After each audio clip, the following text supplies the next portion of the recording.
Hi, my name is Kelsey and I am a part-time reseller, but I am also a long-time seamstress. And I wanted to show a few simple sewing techniques that I think that a lot of people who aren't seamstresses can absolutely do to repair garments. So stay tuned.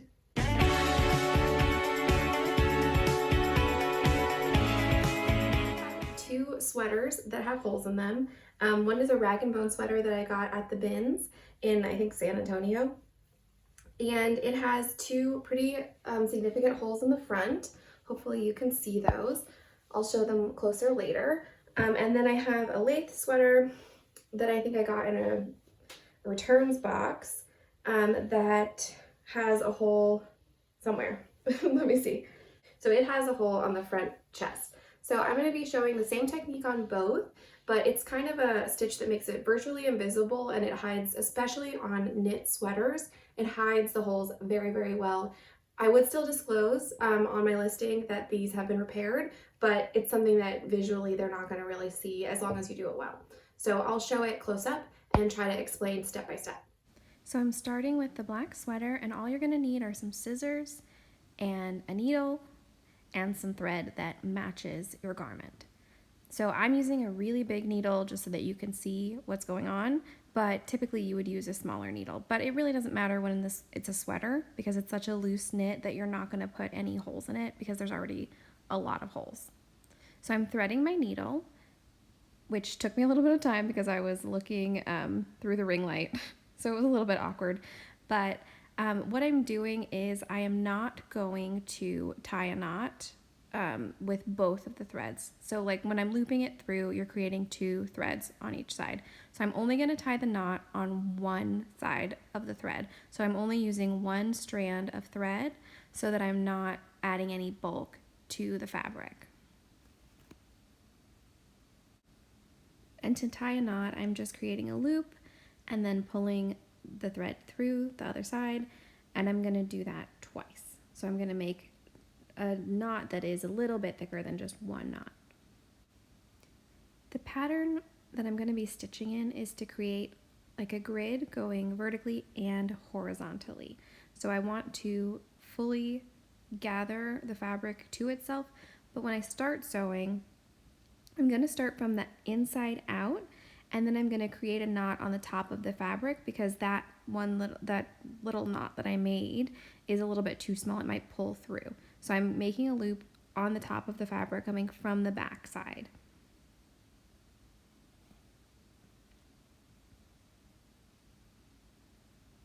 Then I'm going to start stitching vertically, and I'll go in and out and in and out so that I'm kind of replicating the weave of the fabric.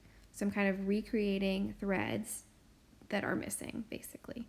So I'm going in and out, up and down. And at this point, you want to be careful not to pull too tightly. You don't want to create a gather. You're just loosely kind of covering where that opening is, and you're going to leave those threads a little bit long there. You're not adding any extra, but you're not pulling it tight. Not yet, anyway.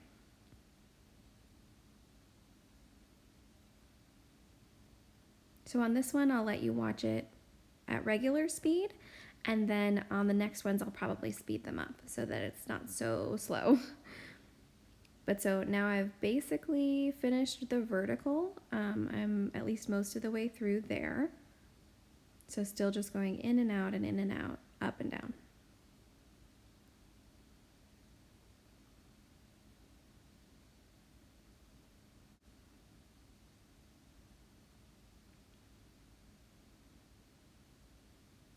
So now I'm going to start going horizontally, and I'm going to do the same thing, in and out, in and out. And I'm trying to go through the stitches that I've made vertically. So I want to go over and under those as well as the yarns that are already there.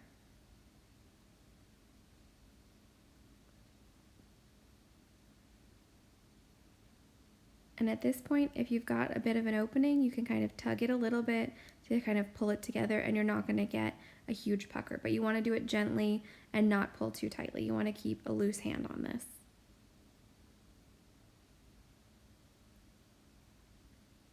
I think overall, this hole took me about 5 minutes. So it is a really fast fix, and it does make a huge difference in your garments.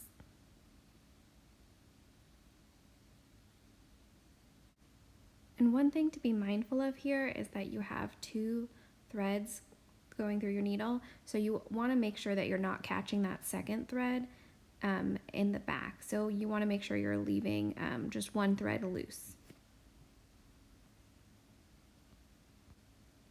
So now I am just about done. I think I'm finishing my last couple of horizontal rows.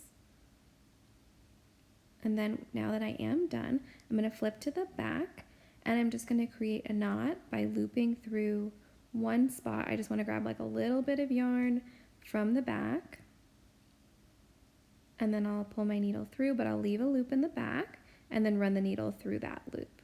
So I'm creating a knot right there, just like I did on the front to begin with.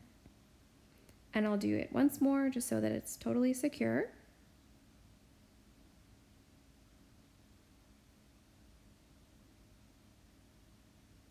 And then I'll just grab my scissors and clip it off, and make sure that I don't clip it too close, but also I don't leave a long thread there. And then here you can see it done. It's right where I'm pointing to, so you can see it, but you wouldn't really notice it. And I'll show the sweater later. Now I am moving on to the rag and bone sweater. So it's the exact same process. This is a slightly bigger knit pattern, like the gauge is a little bit bigger. So I'm just going to, I already made my knot, and then I am going to go from the back to the front and then leave that loop and make a knot on the front. And then I'm just going to start with my vertical pattern. So this is a little bit sped up. So I am just doing the vertical up and down, and then continuing to do that. This sweater is the yarn is also thicker, so there were some kind of loose threads at the end, so I had to go over this a little bit more than the last one. And this is a bigger hole, so it is going to be a little bit more visible once it's repaired. There's also a smaller hole in this sweater, which I fixed off camera, and then I will show that at the end too. So you can see the smaller hole is much less noticeable. But so now I am switching to horizontal, going over and under, over and under. So I'll just do that a few times, and you can see there's kind of a big yarn sticking out right there. So I'll go over that again to make sure that that lays down so it's not so visible. Because that, I don't want to cut it, because then I would kind of be creating more of a hole. So I want to just make sure that it's there, but it's laying flat.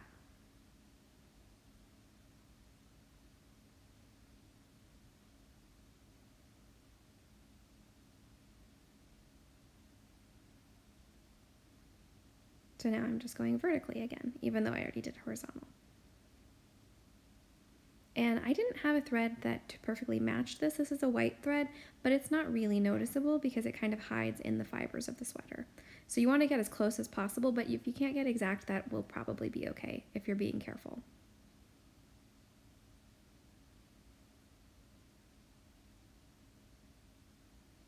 I think this one took about 3 minutes total. And I'm just about done.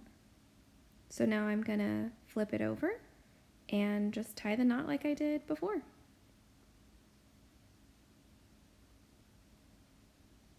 So I'm just going to grab a little bit of yarn from where I came through the back and then make that loop and pull a knot through, and then I'll just do it one more time in the exact same place.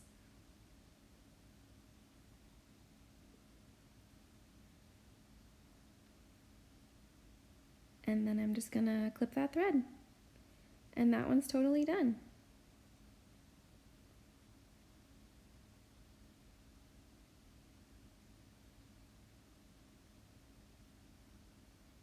And I'm pulling on it so you can see it's not creating a hole.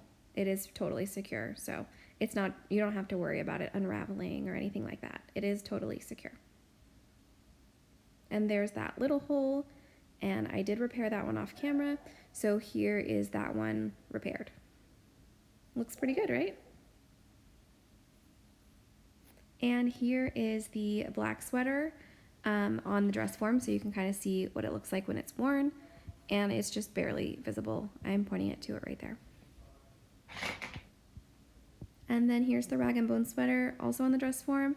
So at a distance, it's not really noticeable. When you get up close, you can kind of see the bigger one. So that's it. I think both of these are way more wearable now, and I am really pleased with how they turned out, which I knew they would because this is a super simple repair that I think pretty much anybody can do. So if you have any questions, please let me know. And if there's some other kind of repair that you want to see, let me know. This is a similar technique to what I would do on a sewing machine for denim. And then there's obviously a lot of other things that I'd be happy to explain. And thank you so much for watching. I'll see you in the next one.